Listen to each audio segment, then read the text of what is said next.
Do you ever just pick up a game and had a smile on your face the moment that you started playing it? Let me rephrase that. Did you ever have a game that frustrated you so much, but you always knew that you were in the wrong, but in the end you kept enjoying the game weirdly because you're a masochist? That's the Kururin franchise. Before we start, I want to add some context to this franchise, but may I add that any Japanese mispronunciations are not intentional, and I'm trying my best with the pronunciation of certain Japanese words. Also, for the later games, if I have any misconceptions because of a language barrier, I also apologize for that as well. Sorry for my typical American L. So, with that being said, let's start at the beginning. The series Kururin was published by Nintendo and was made by a subsection of Nintendo's company called Aiding Company. In the beginning, they were more known for their Bloody Roar series, which actually looks sick as fuck. I may have to play that one day. But later on, they would develop a bigger name for themselves since they also made a lot of popular licensed anime-based games. And they also made games in the franchise that people really love from Nintendo. I don't know if you heard about it, but Pikmin 3 and 4. So I know, but why the fuck did they work on not only Nintendo Switch Sports, which sucks, but specifically only the free basketball update? What were the qualifications for them to make only one mini game for a bigger game? That's just weird. The person responsible for the visual direction and character designs is from a guy called Yoichi Kotaibe. He has worked on a lot of different anime movies and series, but what he's mainly known for is that he designed different box arts for the Pokemon games. His artwork was on a lot of Legend of Zelda box arts, and he was even one of the lead animators on Wind Waker. And lastly, he inspired a lot of the chibi designs that the Mario series was known for in the 80s and 90s. Like, a lot. His work spanned from 1985 to his eventual departure in 2007, with the Kururin series being later in his career. He later left Nintendo because he wanted to be a freelance artist while occasionally working with Nintendo again, which I think is commendable. He doesn't want to be tied down to one single company. I wanted to highlight him not only because he contributes towards the overall art style of the series, but because he's genuinely a very important person when it comes to Nintendo history that easily gets glossed over. So I have to pay respects to the man. So why haven't you heard about this franchise? This series is sadly not known that well outside of certain bubbles, and that's for a reason. The first game was only released in Japan, Europe, and Australia. Meanwhile, the two other games were Japan exclusive, with the last one being on the GameCube, one of Nintendo's worst selling consoles, and it being sandwiched between the GameCube's death and the Wii's launch. At the end of the day, I couldn't really find a reason of why they didn't bring these games over here in the States. I do have a working theory of potentially why this was the deal, but yet again, this is just me speculating. I think the reason why it never came to America is that around this time, Nintendo was that sad, cool uncle who is going through a midlife crisis stage in its life, where you had Mario showing off his edgy tribal tattoos and was too busy obsessing over your balls. So I think Nintendo didn't feel fairly confident in this franchise since it looks very colorful and cute when they were trying to branch away from that more kid-friendly audience, even though everybody saw Nintendo as the consoles and handhelds that you gave to children. A GameCube enjoyer is not going to drink a beer, they are going to drink a Capri Sun. As for the reason why the series ditched Europe and Australia, I could speculate that the first game didn't really do that well in those territories, so maybe that was the reason. But the first game typically goes on sale for around $10 on eBay in those regions, and with no data that I could spot for the sales results, I can't really have a concrete answer on why they were mainly Japan exclusive. The only game in the series that has an English translation is the first game, but after that it's just strictly in Japanese, which is to be expected. These games do have English translations that are in the works that are available right now, but I don't know how to set up translations and emulators, so I will link them in the description for those that can actually do that. Trust me, I have tried, but I just couldn't do it in the time for this video. But since I gave these games a bit of background, how about we get into the games?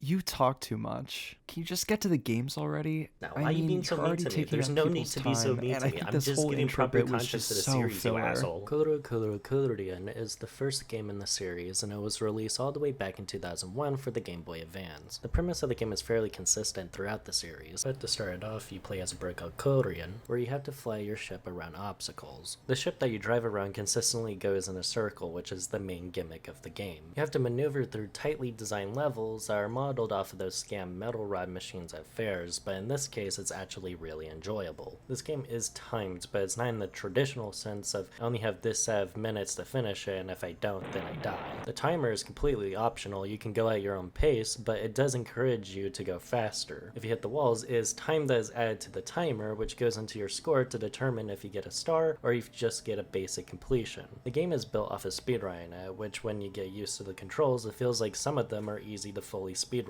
through, while some feel borderline impossible, but it is completely doable if you have the time and patience. I think the tutorial does a good job with helping people into the premise of the game, but I think the levels separate from the tutorial does a nice job with introducing more challenging ideas and level layouts as the game goes on. But to slowly introduce people into this game, they introduce a easy mode, or the large mode, which is essentially choosing between the large mode or the baby bitch mode. But in this game, I'm playing as God Intended, which is the large mode, which is what you're gonna see consistently throughout this series, because I feel like it's built off of being hard and not easy. But if you start off as easy and then you work your way up to hard, then I don't really see a problem with that. The level design in this game is mostly perfect throughout. I love how the trampoline mechanic messes with the direction of the ship, so you have to make it spin in the right direction to properly maneuver through obstacles. There are these nice visual guides to tell you where it's safe to quietly plan out your next move, which I think is very helpful. Sometimes accessibility options can help some people know visibly where to be. I can hear the annoying yellow tape crowd bitching and moaning already. I get that it should be more of an option, and it's a result of our industry relying way too much on detail that overall messes with visual clarity. At the same time, it's not the end of the world and you'll buy the game anyway, so just shut the fuck up about it. I love this one level in the Starland area where it's a bunch of squares everywhere, but it's just not thrown around randomly. It is completely maneuverable with all hearts, which makes it even more satisfying to finish. There's some that introduce spikes that track where you're going, which can lead to a lot of oh shit moments. The ending levels in particular last for a very long time with no checkpoints, which I get that that's the point, the levels get longer and more complicated, but I feel like the last 3 levels in particular just randomly had a difficulty spike that I just wasn't really prepared for. It takes some time to get used to these levels, but ultimately they are some of the best levels in the series. Despite one level in the middle that I thought was one of the worst levels in the game, and I think in the franchise because of its dependence on way too many trampolines, it's such a clusterfuck that it's funny the first time you play it, but it's not a level that I would revisit from the original. I just think that it's kind of annoying in the end. Still a little fun, but eventually it gets kind of grating. Even at its weakest, the levels feel like they're carefully built to be as doable as possible, even if most people playing don't think otherwise. Like, you know it's your fault if you fucked up instead of feeling like it's the game's fault, which is a feat that is hard to juggle when you're designing a purposely frustrating game. Besides the main game content, there are these challenge stages that introduce an additional 40 maps to the game that you can play at any time, which I think is pretty cool for those that want a more tougher experience. I think immediately you can see Yaochi Kotebe's art style all over this game, with how all the characters have this sort of chibi-esque design to all of them. I love how a lot of the characters and backgrounds have this lineless clay looking style to everything that makes the more bold outlines stick out in comparison to the background. I like the small little details in the background, like a monkey eating a banana or a snake just being on a branch, or a polar bear just getting some fish. There's a lot of attention to detail that most people would just gloss over, but it just adds to the overall cuteness of the game. Even though there's one level that is very questionable and kind of dated, but despite that, the game is very cute. The plot is barely there, but the point of the game is that you're supposed to collect all of your long-lost family members after they wandered off for their own reasons. Most of the time, it's for really stupid reasons, like them playing in mud or because they were looking at stars. It's ridiculous, but I think that it has that childlike energy to it where you can see a kid explain the way that they're explaining their situation. Sometimes they do dumb shit that to them makes sense, and I think that they portray that perfectly with only a few lines. It's childhood innocence at its purest, and it's so fucking adorable. The music in this, oh my god, I'm going off script, but like, fuck. It has to be some of the best in the series. It just has this whimsical childlike wonder to it that makes the frustrating parts feel less upsetting. Because it's hard to hate on it when it looks this cute and good and the music is just so adorable sounding. There's this one song in particular during the cloud stages that actually made me cry for some reason. I don't know if it was because I was emotionally invested in the music or if I was crying because of how fucking adorable it was, but you know it's special if it can make me do that. Fucking look at this shit. I'm fucking crying over the music. The fuck is wrong with me? It's like... It's fucking Kururin. Like, why the fuck am I emotional about this? The fuck?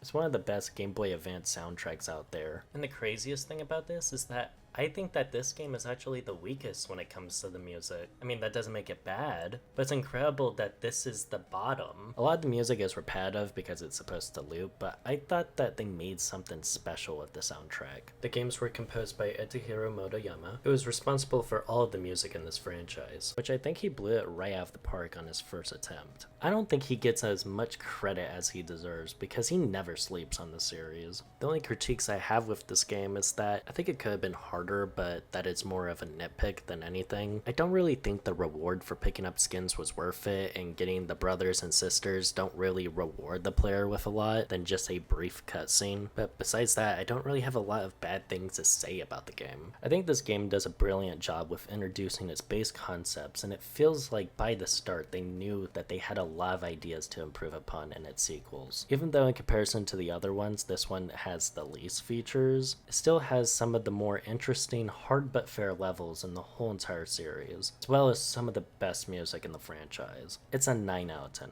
I really love this game. A small rant here, but speaking of review scores, this game is the only one that I can find proper reviews for, but it has some of the most idiotic reviews that I've ever read in a while. All these have dead links, and I'm strictly using Wikipedia for it, so it could just be unfactual, but I'm assuming that it was at a time where they genuinely did give these reviews, so I'll just have to take Wikipedia's word for it. I'm not gonna be a teacher about it. Wikipedia is good to use. It's just that in this case, nobody cared to update the Wikipedia's links. We first have the worst review out of all of them, with the reviewing company Computer and Video Games giving it a 5 out of 10 because it was too hard for them, which personally sounds like a skill issue, and that it lacked the simplicity of franchises like Mr. Driller and Tetris, which are all different games from one another and all serve different purposes gameplay and style-wise. That is just a false equivalency. And the comment about the lack of simplicity in the game is really stupid because it's already simplistic. You get from the start to the end. That's the point of the game. Also, you play as a fucking stick, for Christ's sake. How much more simple do you want it to be? Fucking Pong? Okay, that joke was in my notes, H-Bummer Guy. I love you, H-Bummer Guy.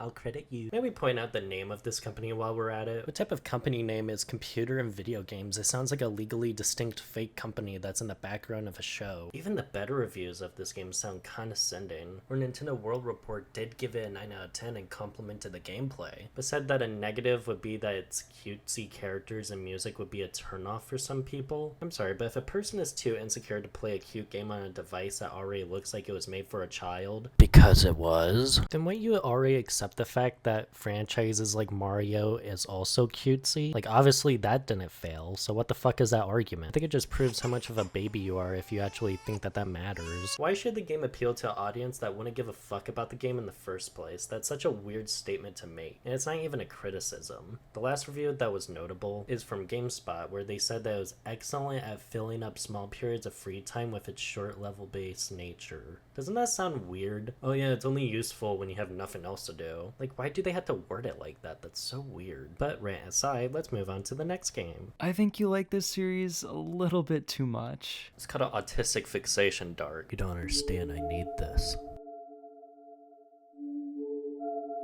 Coming up next, Kururin Paradise is the second game in the franchise that was released in 2002 for the Game Boy Advance. This one is shorter than the original, with most people finishing it within 2 hours, but I feel like if you introduce some side content, it'll probably last you a little bit more. I see this game more as an expansion of the original game that adds some quality of life improvements and some neat additions, which isn't an insult. I think that expands upon the original while bringing its own quirks. Just because this game is a smaller experience doesn't mean that it doesn't hold any value. It's actually better than the original in some places. The plot this time, from what I can understand visibly, is that there's this main bad guy magician that took your brothers and sisters after drawing them into a circus parade, and it's up to you to fight your way up to him by fighting his henchmen. Then it's revealed in the end that his dad was just fucking with him, and pretty much just staged them getting kidnapped, and they just laugh about it and just celebrate in the end. If I was Kururin, I would have trust issues. I'd be like, I saved your asses before, fuck you. It's pretty much the same plot, but this time it's not just, I wandered off because I have the attention span of an orange cat. There's a little bit more to it.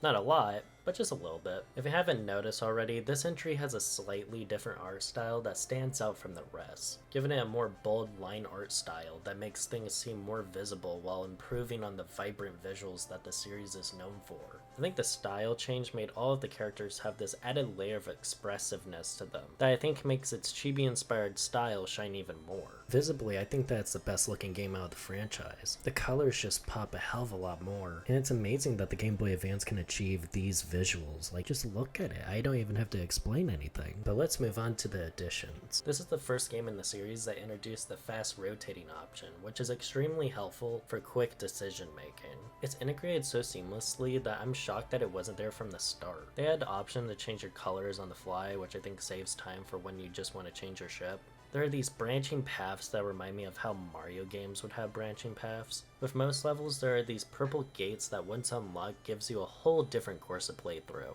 It makes it feel like it rewards you for exploring the levels more, and it adds so much replayability to this game. I think I like how the levels function layout-wise in the first game because I feel like there are less introduction stages, and it makes the levels more challenging overall than the first. I like how it's consistently harder, which I can appreciate it not really holding your hand as much as the other ones. I like how the levels are more dynamically tied together, like there's this clock area where you actively see yourself going up a clock from level to level, and I think details like that makes the levels feel like you're really making some progression. Or how there's one where you're going through a food factory and you can see how the food is made. It just feels like the world is a little bit more cohesive and connected, even though it doesn't really pop up that much. There's a new additions of minigames that act like boss battles, but I completely forgot that they were, because it didn't really feel like boss battles. It just felt like a lot of newer people were on board doing their own side thing to add to the game. And then at the last moment they just said that it was boss battles. It just feels kind of weak in the end. There's one where it's literally just Flappy Bird, but made years before it was even a thing. There's one where you gotta bump off a bunch of penguins and polar bears. There's this Space Invader one where you gotta spin it counterclockwise or clockwise. There's this hockey one where 4 players can play it, and it can actually get pretty hectic. This will remind me of those Atari hockey machines that cost way too many tickets. There's this one minigame that's literally just trimming grass, which I both love and hate how nitpicky it is. There's one minigame where you gotta close in an area and sort of trap the little enemies. It sort of reminds me of this obscure puzzle game called Quicks, so maybe I like this minigame because it reminds me of it. And I could go on and on about the minigames, but some of them are just there, so I'm only really mentioning the ones that stood out to me. Do you really want to see Kururin as a capture the flag and guess who clone? You really don't want to. It's extremely boring. Oh, I forgot to mention this minigame. I won't even name it, I just fucking hate it. A nice addition is that the minigames that would have been locked to the Game Boy Advance link cable can now be played without the link cable, which is a nice addition when it comes to the preservation of this game's features. But even if these minigames seem nice, at the end of the day, this is just kind of filler, and it's not really Kururin. They aren't really rewarding to get, it's just more of a neat novelty than anything, and then you just quickly throw it away. I get that this game was more multiplayer oriented, but now since there isn't really a way to play the multiplayer, a big chunk of the game just now feels worthless. It's like playing Mario Party by yourself, it just doesn't hit the same. Luckily, there's still a decent amount of traditional Kururin here, but I can sense the padding. A lot of the main games I don't mind, and it does get really experimental, but I feel like to a degree that some of them don't really fit in this game. Yeah, again, they're not bad at all, I just feel like it's a part of a different game. It feels like the main content and the mini games are sort of fighting for your attention, instead of complementing each other. It makes the game not really have a collective theme or idea of what it wants to go for. Like, does it want to be more of the same, or does it want to be its own thing? Which makes this one feel a little bit disorganized. I think the rewarding system with the branching paths is kind of fun, because it rewards you with extra levels. I feel like with the minigame portion, as soon as I'm done with the minigames, I'm just never gonna touch them again. They're just there in the end. Not bad, not good, but just Besides you, I fucking hate you. There are a lot more stage hazards that are unique to different levels, such as the physics being changed in ice levels, or ghosts randomly grabbing onto your ship to slow it down, which makes the locations have a distinct gimmick to all of them, making them feel more memorable. Things like that may not happen often, but I like that they're there. I think this game may just have the best soundtrack out of the whole entire series. It sounds so fucking cute and raw and emotional, and I fucking love it. Seriously, if you have not listened to these soundtracks, you need to. They sound so fucking good. As of right now, musically, this is in my #1 spot. I really love the music in this, and there's barely any lows.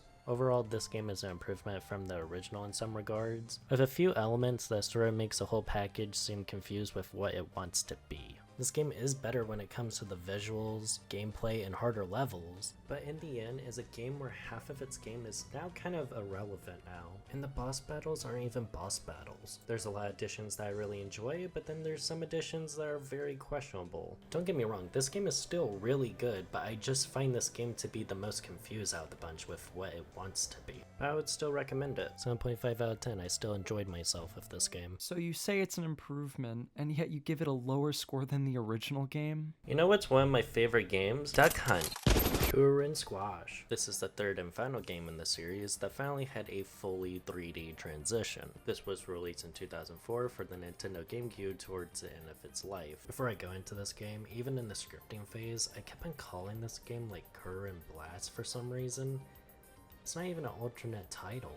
My brain just randomly associated it with Blast instead of Squash. I have no idea why. But anyways, the story. The plot this time isn't child abandonment as a joke, but is instead about Kururin going across 4 planets to find his family after they won a lottery ticket and didn't come back. So it's up to Kururin to find out what happened.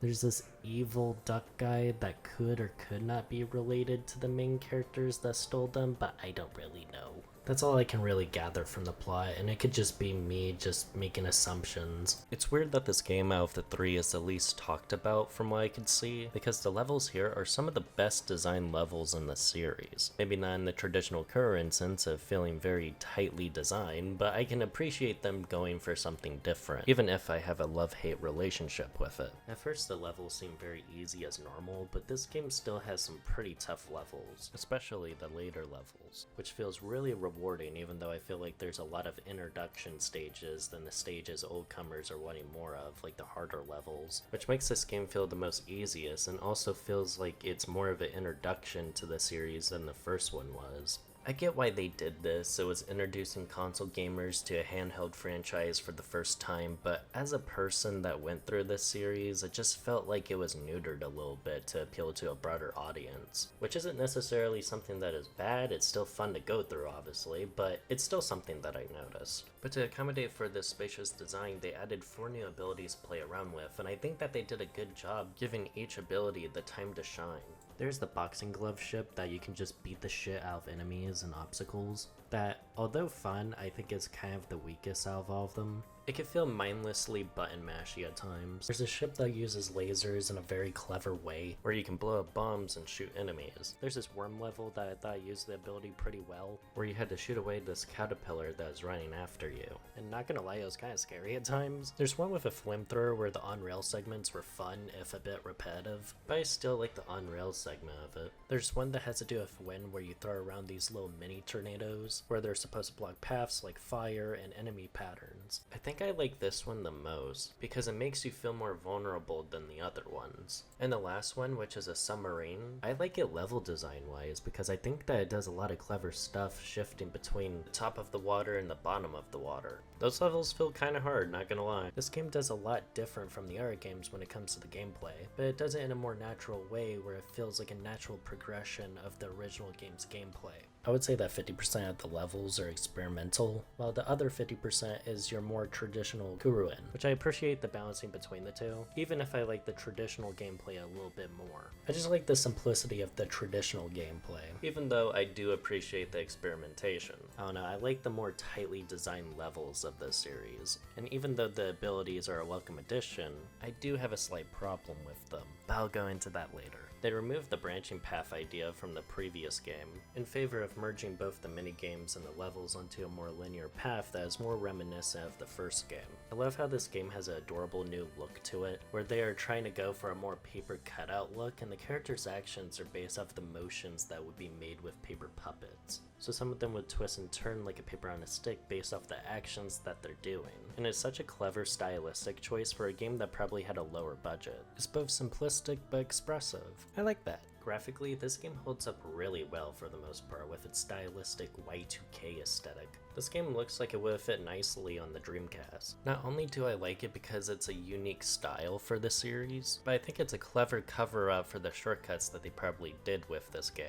You can get away with the more jagged look because you can just say that everything is made out of cardboard. It's genius. But it would be nice to see a remaster of this game. But you think that they're gonna re-release this game? They fucking don't even care about their own franchises. But I think the art direction saves it from being incredibly outdated. I think it's one of the cutest looking games on the GameCube, and it plays as good as it looks. It has a consistent 60 frames per second, which makes this game feel the smoothest out of the whole entire franchise. There has always been a vibe with the original Game Boy Advance's controls being slightly stiff, since it was dealing with 8 directions, but it feels so buttery smooth with a controller. I love the feel of this game. It's like this series was meant to be on a controller, than a controller that gives you a hand cramp every single time you want to play it. They also added a lot upon the previous games, like adding dedicated boss fights that are unique to the new abilities that you can do, whereas before the skins were used for purely aesthetic reasons, but now the main ones actually serve a purpose. I like the bosses in this game, they actually feel like proper boss battles. It's like with every single level area, they hand you a mechanic that leads up to the boss fight, and then it resets for the next boss, which makes each boss fight feel unique because you're literally playing different every single time, which the bosses started to remind me more of how Mario games are laid out, where it's exploit this mechanic that the villain is doing and then hit him. Whereas Mario is very simplistic with that. At least I can say that it's harder than your typical Mario boss. There's so much on the screen constantly that it literally feels like a bullet hell at times. I think that has a better execution with its experimentation gameplay wise than its predecessor. It feels more organized. One of the gimmicks that was added into this game is a coin system, which can be applied to the store where you can buy some skins. It sort of has this Game Boy Advance compatibility that I'm not entirely sure what it does, and you can purchase some bubble TVs, which from what I can tell only act as little display items, which may seem cute because it is, but I think that it sort of clutters up the screen sometimes, so I don't usually use them.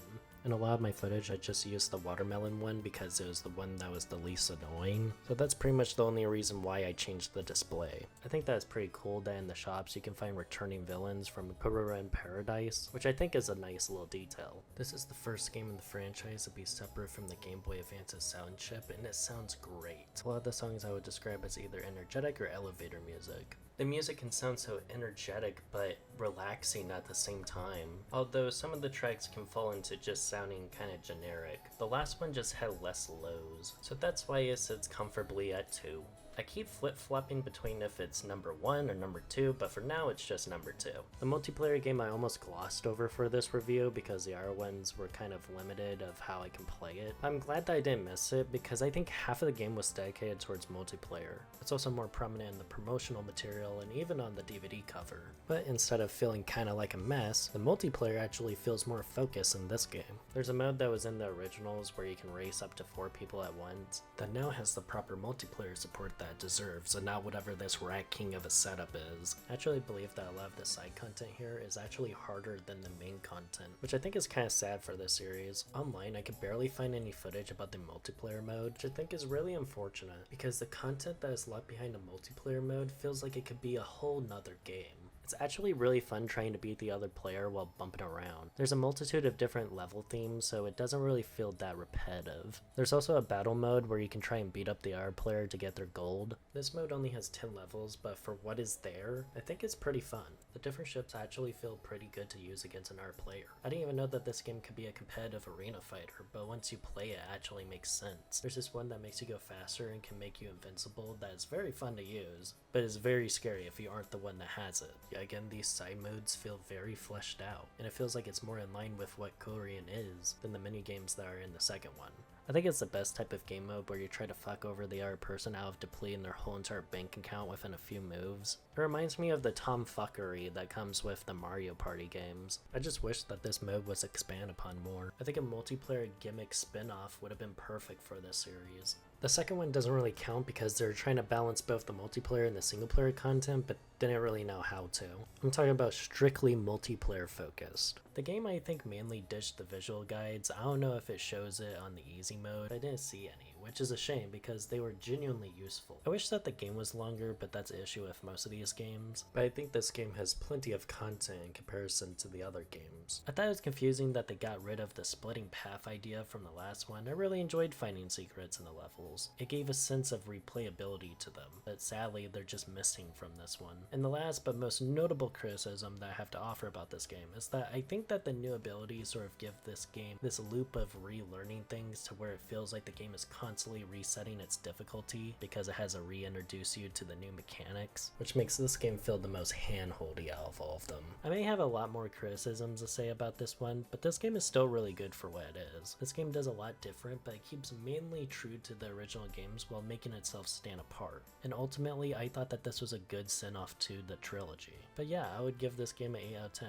So you gave an 8 to a game you mostly complained about. It just sounds like you didn't like it.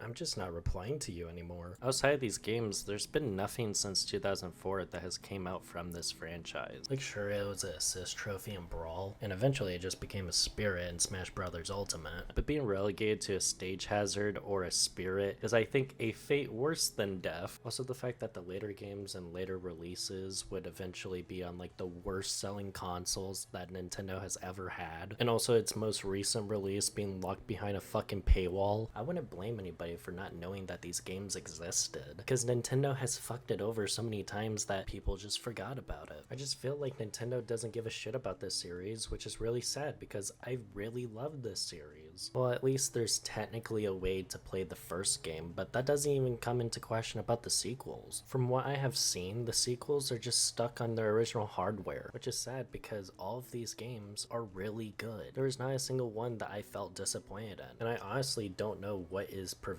them from re-releasing these games. I felt like they could have done a lot with the series even if they thought that they couldn't do a lot with it. Personally, I think Nintendo missed a big opportunity with them not making a game for the DS. Like, come on, it would have been perfect for the device. I could picture that you can either play it traditionally or even with some unique usage of the tap screen to control the direction of where the ship is. Not to mention the possibilities of the split screen display. I can picture on the Wii that they can have some sort of motion control or maybe something to do with the pointer. Or maybe it should have been the showcase for the 3DS, maybe have some sort of gimmick with the 3D. Or maybe something for the Wii U.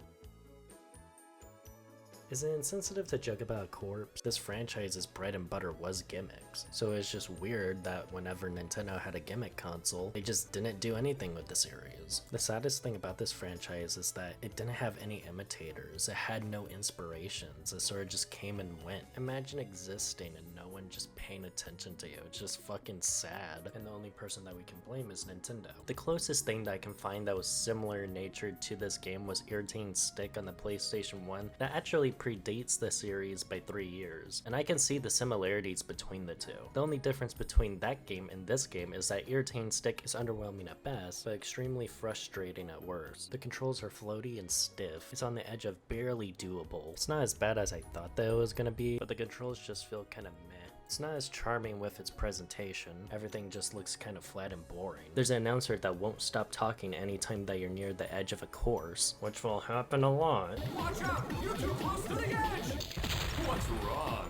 Windmills! Whoa, what's going on? Here come the 3 windmills! Alright, I get it! I think they even know that he's annoying because you can literally turn him off in the settings. And even though I don't mind the timer, I just think that it's unnecessary. A lot of people treat this game as if it's the end of the world, but I don't know, I see something in it. I think its biggest crime is just being disappointing and that it has a lot of missed potential. I think if they just fixed up the controls, I don't think this game would be as hated as it is. I would give this game like a 4 out of 10, which is apparently what a lot of gaming outlets did at the time. So to me, there is not a single game that could compare to it that is actually a worthy contender, which is really sad since it has a very unique premise that I think has plenty of room to grow. We have seen this franchise, how it can grow over time, and it's sad that it ended as soon as it was going into an interesting direction. Despite the first game being more known than the other games, I could barely find anybody talking about its sequels. All of this footage I had to shoot myself, not only because I wanted to show me playing the game, but because there's barely any recent footage that I can find about the game online. I see a few people talking about it, but yet again, it's still still not enough. The first game is on Nintendo Switch Online right now, but even then, a lot of people don't have Nintendo Switch Online, and it used to be available through the Wii U as well as its sequel, but it's the Wii U and the servers also went down not that long ago. Can we just linger on the Wii U emulation real quick? It looks like a fucking Zack Snyder film. They charge $6.99 for this shit, what the fuck? Okay, maybe the Wii U version was best forgotten. So this game is not really accessible in the sense that you can just buy it. And even if you're playing it through Nintendo Switch Online, you're only playing one game out of the franchise, which is really unfortunate. If it's not already obvious, I really love this series. I'm really shocked about how cute, mesmerizing, and frustratingly fun it all is. This franchise made me cry. Actually cry. So I think that's something special. Even when I criticize these games some more than others, each of these games are worth every second of your time because I critique these with both passion and love. Support AnimatorDark. From what I know, they seem like a good channel to collab with. They're planning on making reviews on niche indie games and they make animations, so give them some attention. Okay, bye bye. Anyways, subscribe if you want to, like if you want to, even comment if you want to. I don't care, you do you, and have a good day. Here's some outtakes. They're the new additions of minigames that are supposed to be There's the new additions of minigames that fuck. Gotta hate this shit. It just feels like the world is a little bit more cohesive and connected in comparison to the original movie. The boss battles don't feel like that they The boss battles don't feel like that they're The boss battles don't feel like God damn it, I hate stuttering. The boss battles don't feel like that. Oh my god, what the fuck? I wish that this mode could have been expanded Goddamn, spell change for the poll. And it could have provided more.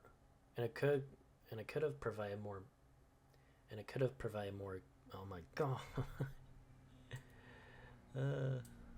I think that has a better execution and I think that has a better execution with its experimentation gameplay wise than its predecessor. There we fucking go.